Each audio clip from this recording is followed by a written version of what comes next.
Vote for me and I'll set you free. It's just another word for nothing left to lose.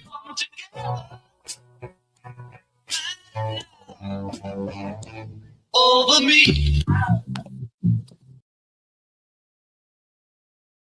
All right, folks, you certainly know what that theme song means by now. That's right. It's time for another episode of America Matters. I'm your host, Leo Zacky. I've got a tremendous guest here with me today. We got Michael Schwartz. He's with the San Diego Gun Owners. And before we jump into anything, I wanted to give a big shout out, hello, welcome, and thank you to everybody out there listening on 93.7 KPGF as well as AM 1060. And of course, everybody out there listening on the Answer Network, Radio for America, the Salem Network, the Kevin Jackson Network, and of course, AUN Television. And a big thank you to everybody out there who helps get that show out to all of you wonderful listeners. Don't forget, you can always watch this on YouTube and on Rumble, Facebook, LinkedIn, so on and so forth. Make sure you do. You follow at Zacky Radio and America Matters Media. So without further ado, Michael, welcome to America Matters, my friend. Thanks for having me. This is awesome. Yeah, no, it's my pleasure. I'm talking to someone who like me is a 2A kind of guy. That's what it's about. 2A absolutist. That's how I roll. I'm sure you're in the similar boat. I mean, if you had the magic wand, what would you do differently here in California? Oh man, there's such a long list. It's funny. There's so many different layers of things that need to happen in California.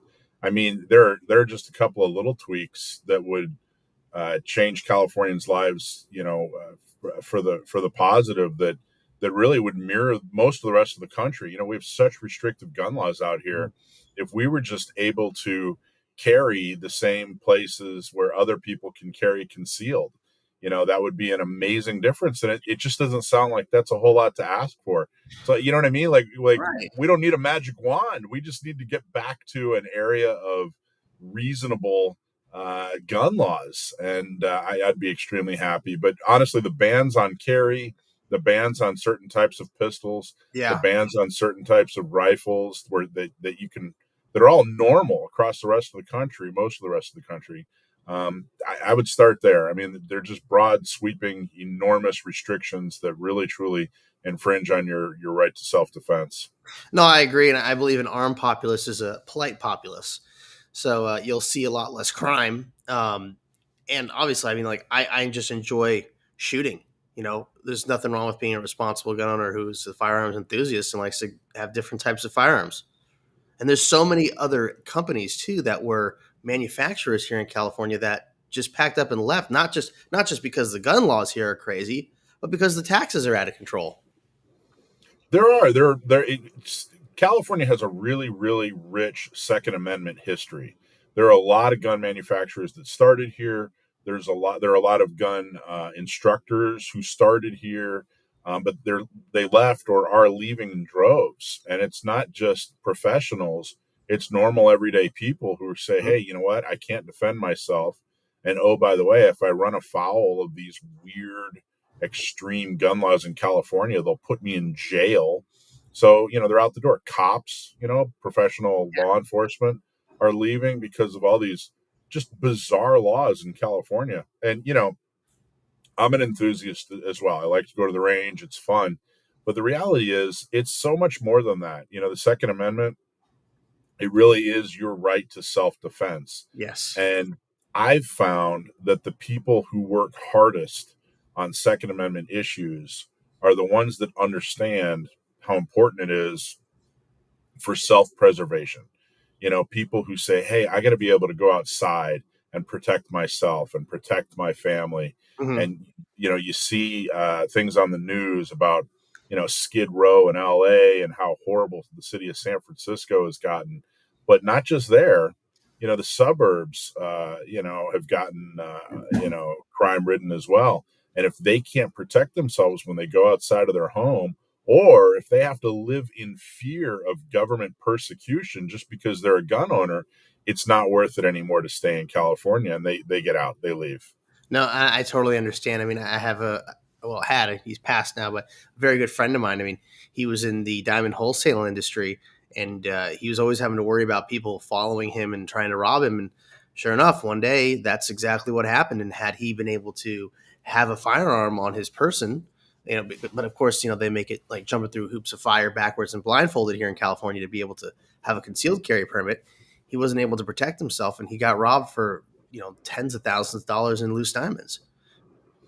Yeah, unfortunately, it's getting better, but then once it got better as far as issuing carry permits, which pretty much anybody that can pass a background check and take the class and pay the fee in California, you're going to get a CCW now, thanks to a lot of hard work by a lot of really great Second Amendment activists, and then of course a little boost from the Supreme Court. You can get a CCW in California, but then California, in its infinite wisdom, there was a backlash, and they said, great, if we have to issue you a permit, then we're going to make sure that you can't carry anywhere outside of your home. That was the next line of defense, or I should say offense, the next line of offense by Sacramento against gun owners. So we're having to fight back against that. So you now can get a permit, generally, if you're a law abiding, trained, sane person, you go through the steps and get the permit. But then there was a law, SB2, that came out of Sacramento that basically banned you from carrying, even if you have that permit, from in most places outside of your home. I mean, really, truly, in most places outside of your home. Yeah, it's totally infringing on your ability to protect yourself, and of course, your Second Amendment. I mean, like I said, I'm a 2A absolutist all the way. I believe in constitutional carry. I don't believe there should be any restrictions on types of firearms that people should be allowed to purchase. Like, I'd love to be able to have all sorts of really cool, like magazine-fed, semi-automatic shotguns, or why not have belt-fed machine guns? Why not? I think it's just fun. That's my opinion. So, but Michael, we got to take our first break here on America Matters. When we get back, we're going to continue the conversation. I'm Leo Zacky with Michael Schwartz. We'll be right back. All right, folks, we're back with America Matters. I'm Leo Zacky with Michael Schwartz. Well, we've been talking about guns and gun rights and how it's very limited here in California. And for all of you out there who's living under a rock, I am running for governor, and one of my opponents on the Democrat side, happens to be Javier Becerra. And, he hasn't been someone that's been too kind to gun owners here in this state. And now he's running for the highest office in the land. And, Michael, why don't you talk about a little bit some of the things that he likes to do when it comes to infringing on our rights? Well, Becerra's really, truly, he served in the legislature, and he was, a stalwart opponent to people's right to keep and bear arms. And we have Gavin Newsom now, as everybody knows, and he is such an extremist when it comes to Second Amendment. I mean, he really, truly opposes any kind of version of your right to keep and bear arms. He hasn't found a gun law or a gun restriction that's so extreme that he won't back it. I mean, he really, truly is. There's nothing reasonable about his views on Second Amendment. And to roll into Becerra, it's going to be a lot more of the same. They're both equally as extremist. They're both equally as adversarial when it comes to your gun rights. And I think that if you look at the restrictions they've put on gun rights, it's not that they're restricting your ability to take your favorite gun and go to the range and shoot it. That's not the problem. What the problem is they're restricting your ability to be able to defend yourself. And if you look at the state of California, it's no surprise that California, under these restrictions, has gotten to be an even more dangerous state than it was before. Oh yeah, without question. They like to flaunt. They like to cherry pick. They like to full out lie about crime statistics. And they talk about gun statistics, and they talk about what's happened specifically with firearms. What they don't talk about are overall statistics and how less safe a Californian is today than they were before all these gun laws came into place. And right. I was going to say that I think it's very telling and interesting that just a couple of weeks ago or so, when the Trump administration, no matter what you feel about Trump, good, like him, hate him, whatever, when the Trump administration said, hey, we're going to clean up Washington, D.C., there's too much crime in Washington, D.C., one of the things that the Trump administration did is they said, we want to make sure that sane, trained, law-abiding people have access to firearms so that they can defend and protect themselves. And over the last week, they've had one of the safest weeks in Washington, D.C. that they've had in, I believe, decades. That's not a coincidence. That didn't just happen by coincidence. Right. Your ability to defend yourself, you're outside of the home, inside of the home, your ability to own a firearm, the most effective self-defense tool ever invented, has a direct effect on your ability to be safe, deter crime, stop crime, and make sure that you and your loved ones can remain safe, happy, and healthy. Well, that and active enforcement. I mean, that's certainly something that's been missing in the DC area, because I know that firearms are completely off limits in DC. Yeah, well, I mean, there's a lot of pieces as to why Washington D.C. has gotten safer over the last week, Mm-hmm. but that one piece of, hey, if you disarm victims, guess what happens? Yeah, then the predators are the only ones with the weapons. Right. The predators have an easier time going after, their intended victims. So it shouldn't be a surprise. They've spent the last 30 years or so taking away Californians' ability to own, to carry, to use, to train with firearms. And as a result, crime has thrived. Those two things are directly connected with each other. Oh, without question. And just even the difficulty of the process, having to purchase it, like it's just frustrating to me. Like the whole 10-day cool down period to have to wait to go get a firearm. It's just it's inconvenient in a lot of ways. I mean, I know in Arizona, you just go to a gun show and just walk in, see something you like. I want that cash transaction, no problem. Well, it doesn't make any sense if you already own a firearm that you have to wait 10 days to own a second or third or fourth firearm. For 20th. That's not stopping crime. That's not preventing criminals, But the other side of that is there really, truly are a number of people who, especially I've seen a lot of stories about women who realize, hey, I'm in danger. I'm in danger because, immediate danger because of a stalker or a spouse or something like that's going on. Mm-hmm. And they go to defend themselves. And, that's the other thing is you cut right through the political rhetoric. When someone's in trouble, all these statistics about how dangerous guns are, they won't help you in a pinch or whatever. As soon as somebody is truly in trouble, in immediate danger, the first thing they think is, I need a gun.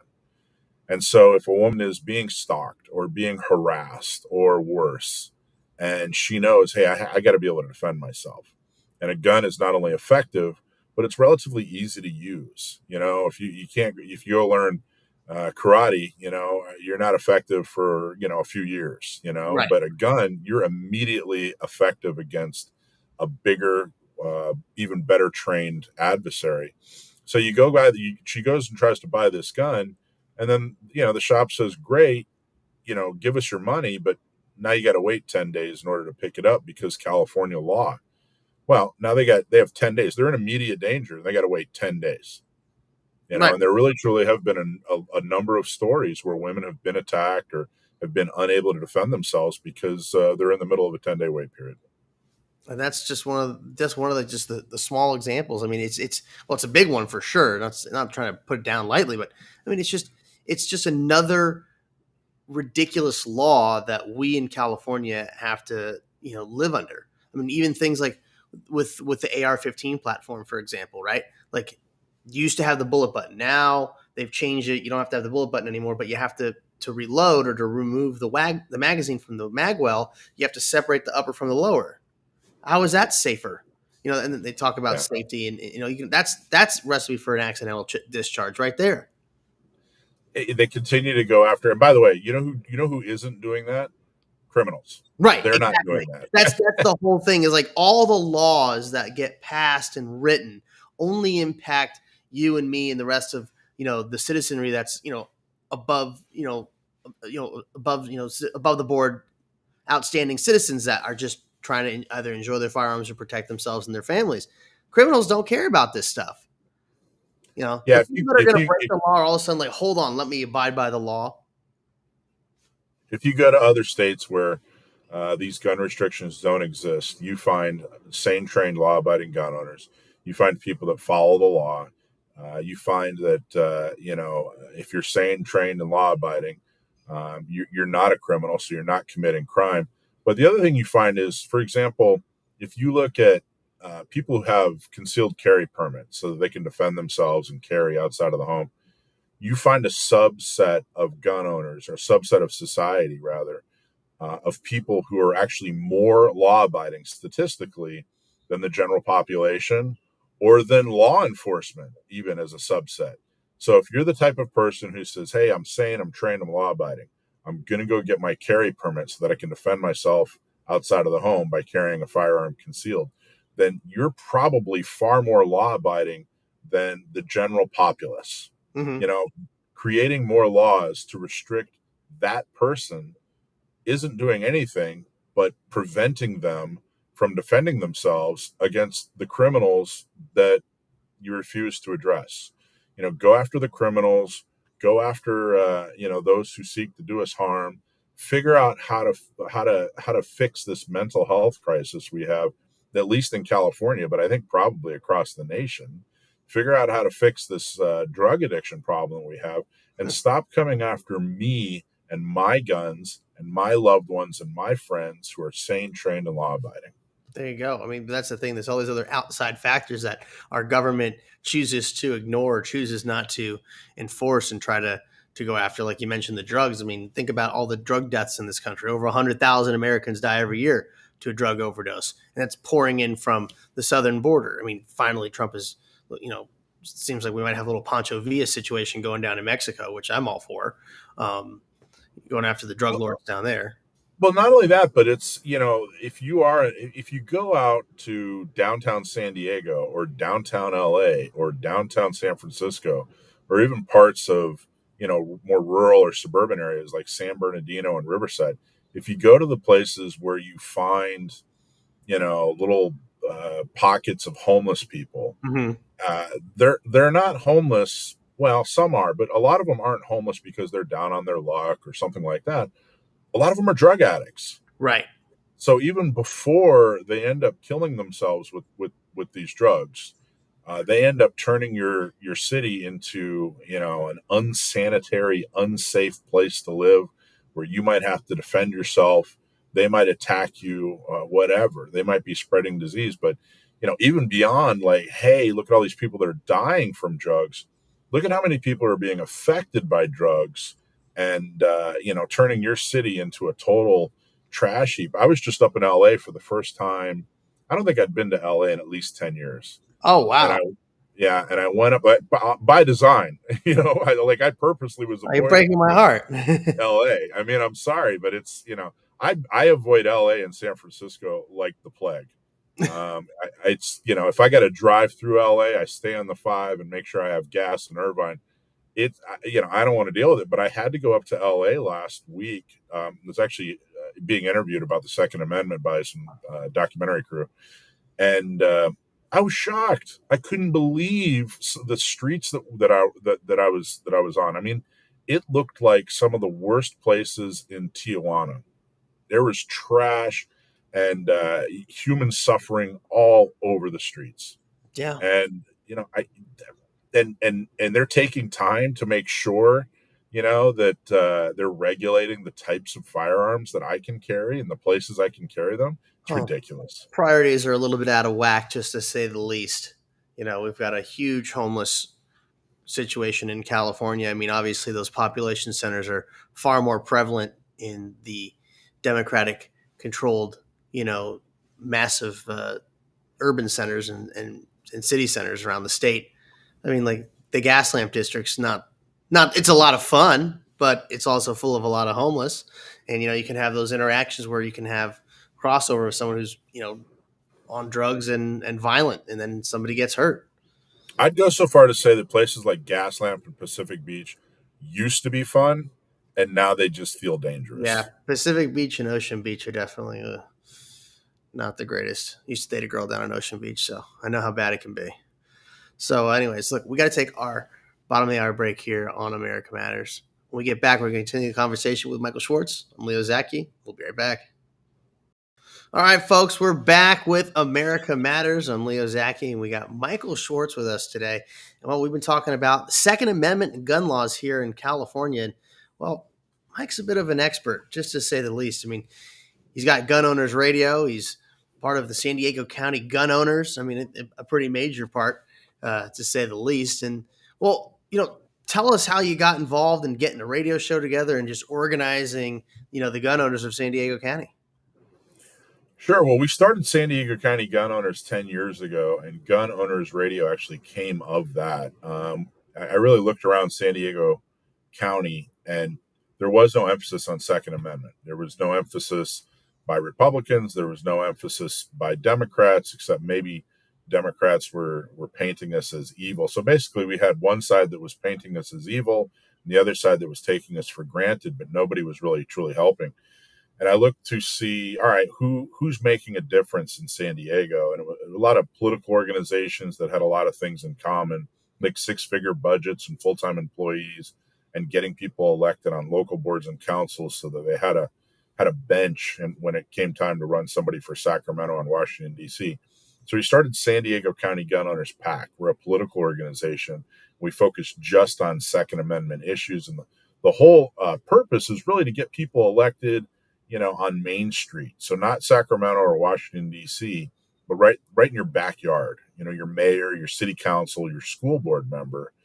And it worked. It worked really, really well. People started joining and getting involved in politics where they never had before. They started training, and purchasing. And we eventually had a huge breakthrough with carry permits.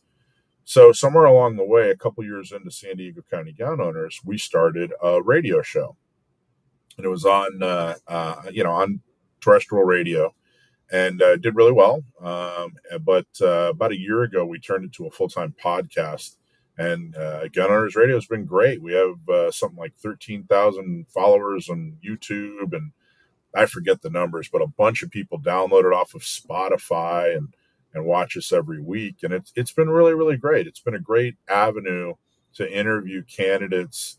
Like you, Leo, you were on Gun Owners Radio, and we got to interview you and really have a conversation about Second Amendment and, where they stand as far as, a lot of different issues, but, are they an effective candidate?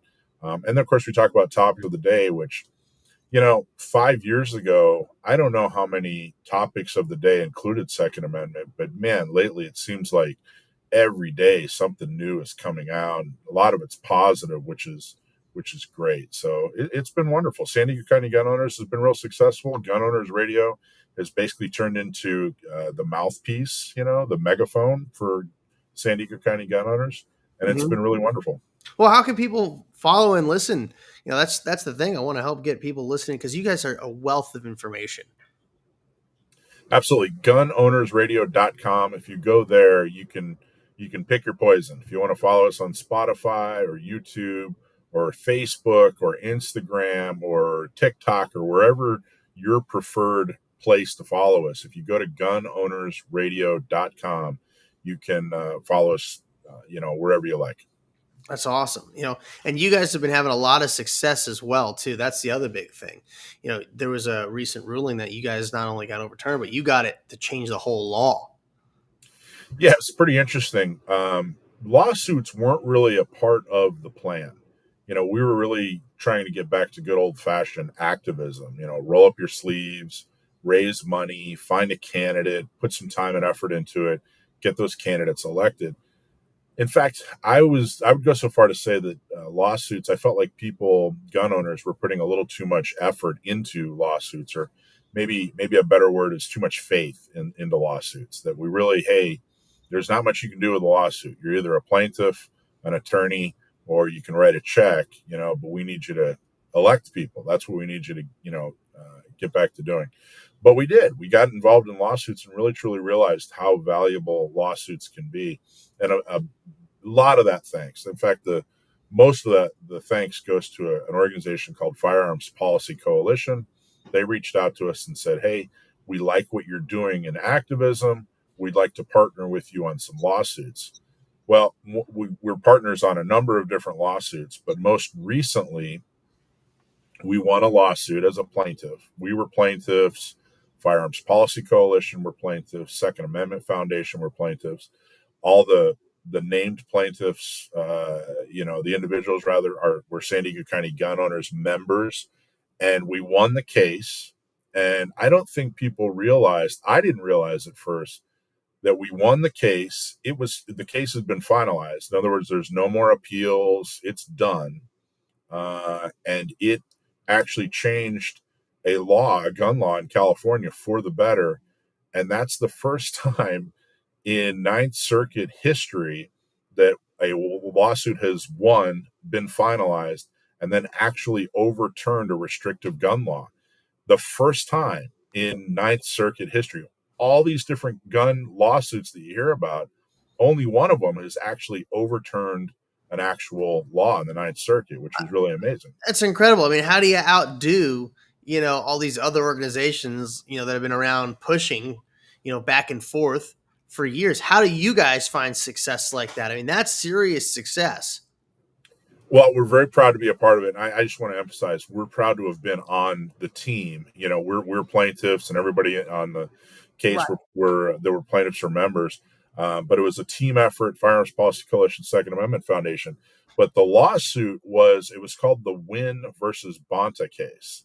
And Michelle Wynn, she actually ran for city council in San Diego, which is how we met. Mm. And amazing woman. She's now a mom. She's married. She's got a great career. She's a veteran. She might actually still be in the I don't want to get it wrong, but she served in the military, or is serving in the military. Wonderful, wonderful lady.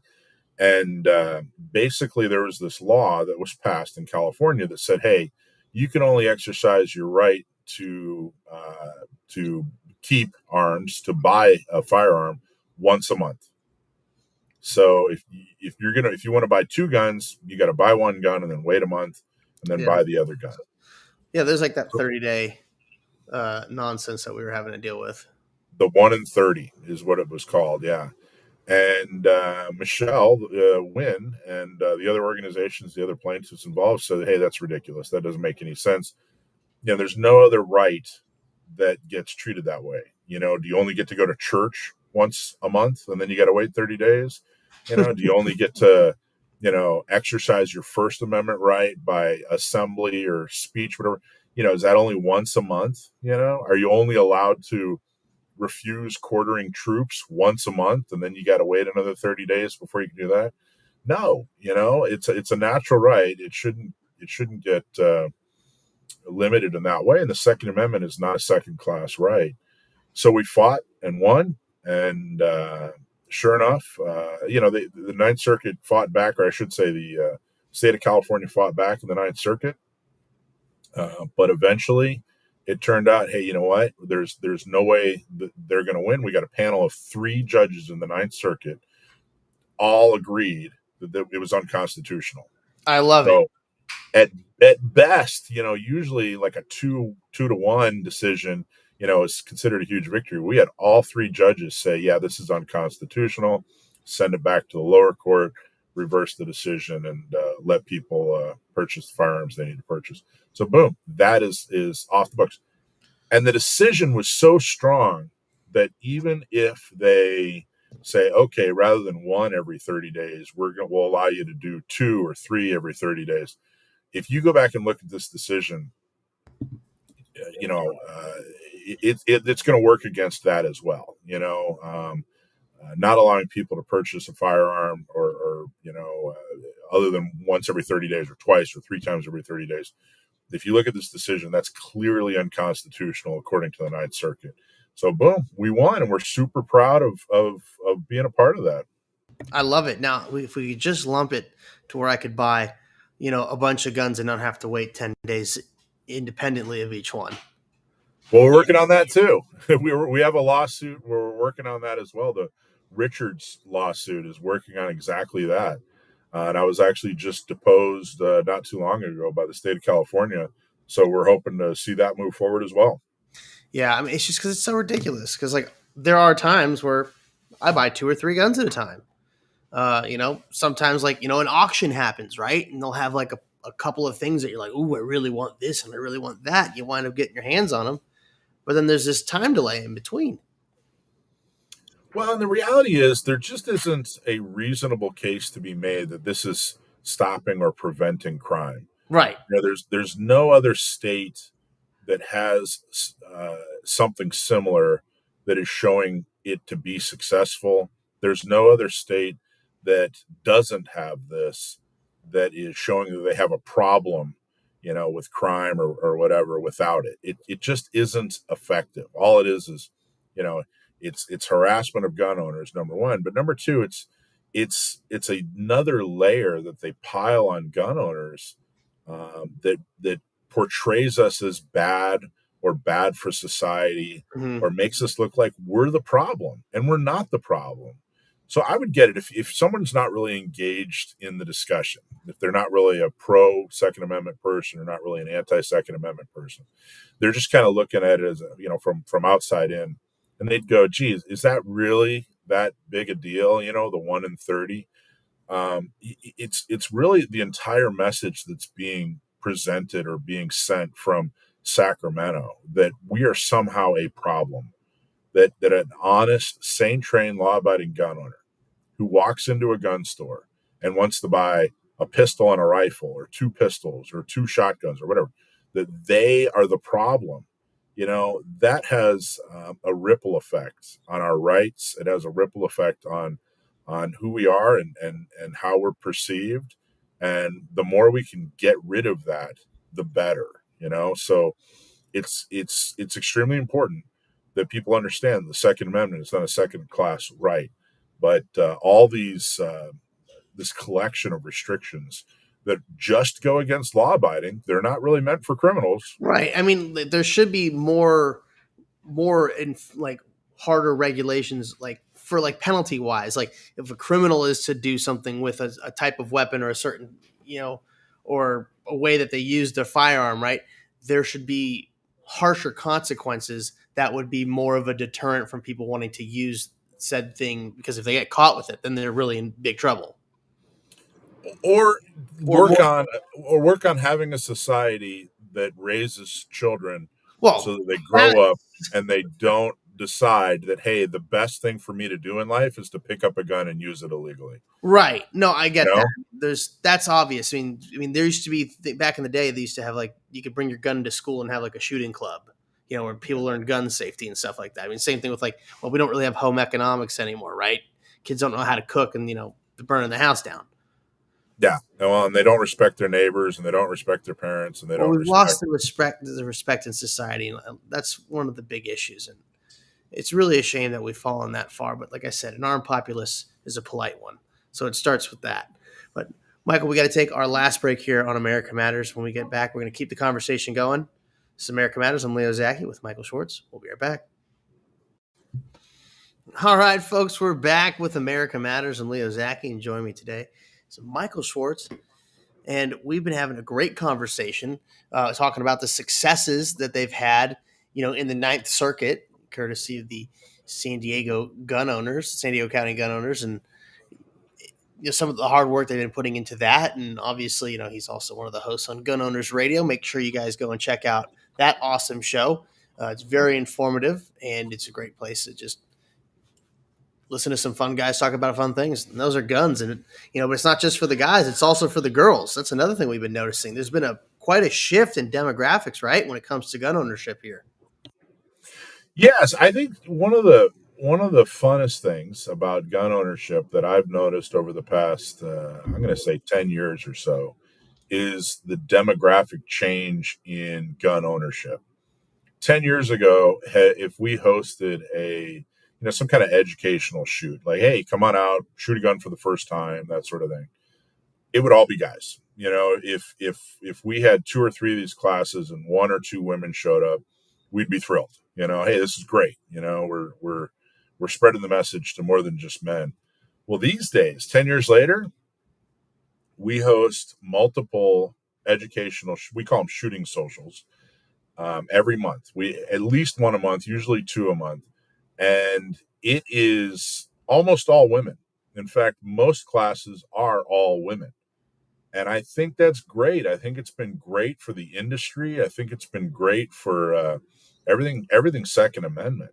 And I'm watching groups form that are extremely successful, like a girl and a gun. In fact, San Diego has the biggest a girl and a gun chapter in the United States, and they meet multiple times a month. Sometimes it's a lecture, sometimes it's range day, but it's a way for women who maybe have never touched a gun before or want to get better with a firearm to go train with other women, and it's turned into a social event. They have fun, they make friends, they go there, every week. They have something to eat together and have a little party and have a lot of fun. And I got to tell you, Leo, I think women gun owners are better than men gun owners, like Oh, across the board. I really? think they I mean, do. it's I nice think to see a good-looking girl with a gun in her hand. It's pretty cool, as long as it's not pointed at you, right? as long as it's not pointed at me, but I think that they take safety more seriously. I think that they take proficiency more seriously, and frankly, I think they're just more fun to be around. Like they have a good time, they laugh and have fun and do it right, and I think it's great. Well, I mean, from my experience, I mean, it's certainly a winning first date to take a girl to a gun range. I'll tell you that. That's a good one. Yeah, yeah, and it's great. It's There are women, young and old. It's like I said, the demographics have truly changed. Coincidentally, or maybe at the same time, because concealed carry has become more and more popular, guns are becoming more ergonomic and smaller, which Yeah. typically helps when it comes to women gun owners. Typically women have smaller hands and need something a little bit more compact. So it's kind of in this perfect storm, if you will, that has really helped gun ownership with women thrive, and I'm a big fan of it. I think it's great. Right. The Lady Smiths and like you get the pink polymer, for the Glocks and all that. So a little more flavor for it, so to speak. Yeah, and you get what the other thing you get is you get a different variety of holsters. Men typically carry one way. I mean, we all kind of wear the same outfit. We all kind of wear some kind of pants with some kind of belt, where women have a variety of clothing typically, Hmm. and their ability to carry or their needs when it comes to carrying is very different. So you're seeing a lot of different types of holsters come out, and I think it's benefiting the way that men are carrying as well. Yeah, I see a Um, lot of advertisements for different and new styles of holsters, which I think is pretty cool because there's more than one way to carry a firearm. You got obviously you got your hip, you got waistband tuck front and the back, or even cool other things like for like around the house or in the car where you can have it just like under the table and you just go to reach for it, you push forward and it charges it and unlocks from the lock there. There's all sorts of cool things. there are, I mean, we're truly living in a golden age of Second Amendment when it comes to firearms. There are more options. There are more better options than ever before. Carry options, home defense options, you name it. Well, I got to figure out what I want for a good subcompact concealed carry. I don't know What what are you looking at? Do you have a model in mind? well, a lot of my friends really like the M&P9 Shield. Um, and I felt that the trigger was the trigger was a little bit too stiff.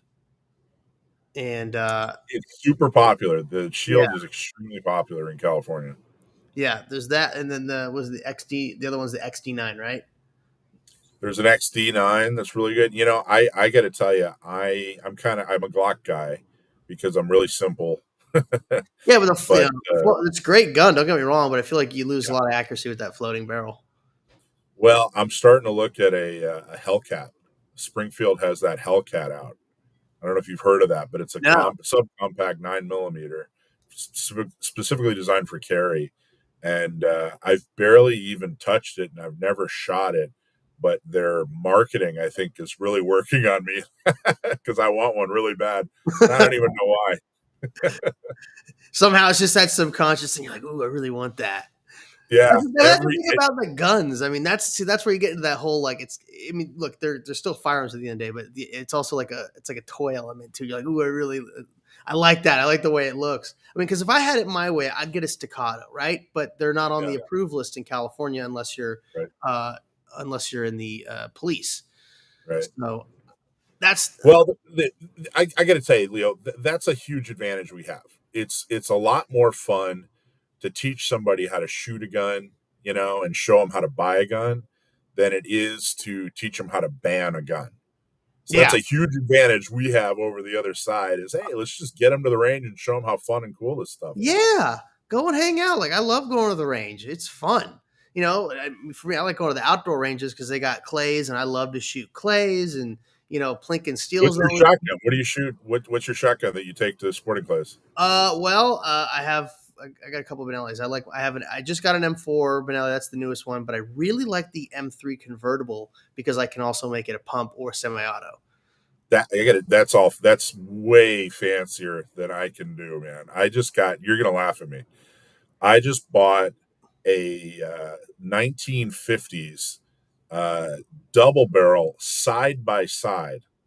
By J.C. Higgins, which was the internal name brand for Sears back in the 50s and 60s. It's like the Sears shotgun.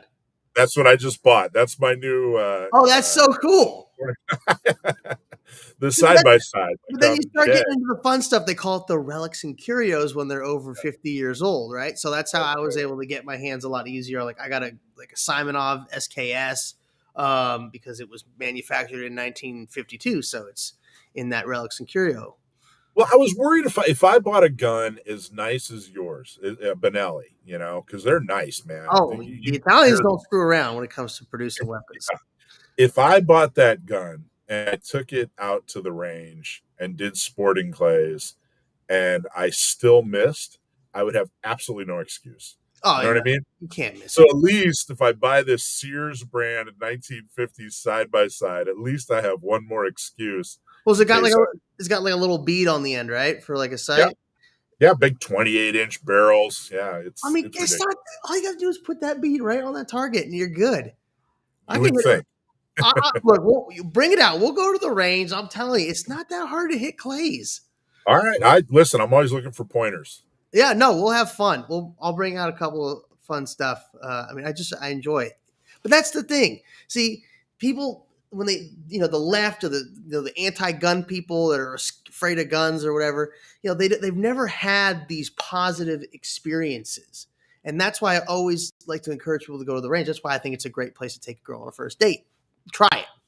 Well, it is. And I mean, shows like this, and of course, Gun Owners Radio, we try to give the other side. I mean, if you look at just the 6 o'clock news, you're going to think that guns are the worst, thing ever invented, which in reality, I've said this a number of times, and it's something I really, truly believe.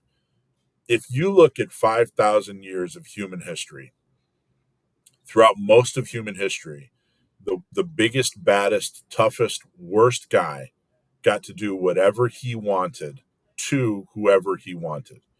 And it's really only been this small sliver of history, about the last 300 years, where there's been a portable self-defense tool that's actually been effective, where an individual can actually defend themselves against the biggest, baddest, meanest person in the village. And if you look at that same 300-year sliver of history, you've seen individual rights flourish. You've seen governments designed to protect individual rights for the first time in human history. What a concept. That's not a coincidence. Well, you put the power back into the people and they have the ability. That's the whole point of the Second Amendment, right? It's about being able to overthrow a tyrannical government. That's the whole purpose of the Second Amendment. It's not about hunters specifically. It's not about, self-defense. Those are all factored in. But the baseline element for the Second Amendment is to be able to have a populace be able to free themselves from tyrannical oppression and regain their independence and freedom. That's right. And unfortunately, sometimes that tyranny is in a parking lot when you're getting out of your car to go to a store, and their brand of tyranny is they want your wallet, they want your car, or they just want to take your life because whatever reason. And thanks to the Second Amendment, a person, any person, can effectively defend themselves against really truly any other person. And that's the beauty of the Second Amendment, and that's the beauty of like where we are in history. And I think the Second Amendment has helped make us a better uh, planet. And if we embrace this and if we win this Second Amendment battle, we'll continue to be benefit from it, I should say. No, I 100% agree. Michael, I've really enjoyed having you on. It's been a blast. I really enjoyed coming on with you guys there on Gun Owners Radio. Just tell everybody real quick again how they can get access to Gun Owners Radio. And if you're out there, sign up and become a part of the San Diego County Gun Owners as well. Absolutely. Just check us out at gunownersradio.com. Gunownersradio.com. It's got our website. It's got all our information. You can find us on Spotify. You can find us on YouTube. You can find us on Facebook, Instagram, TikTok, and X. I love it. And get out there and shoot, practice gun safety. Join a local gun club. They're in every part of the state. It's a great way to meet friends, a great way to learn about your rights. So thanks again for joining us. This has been Thanks, Leo. Appreciate you. We'll see y'all next time.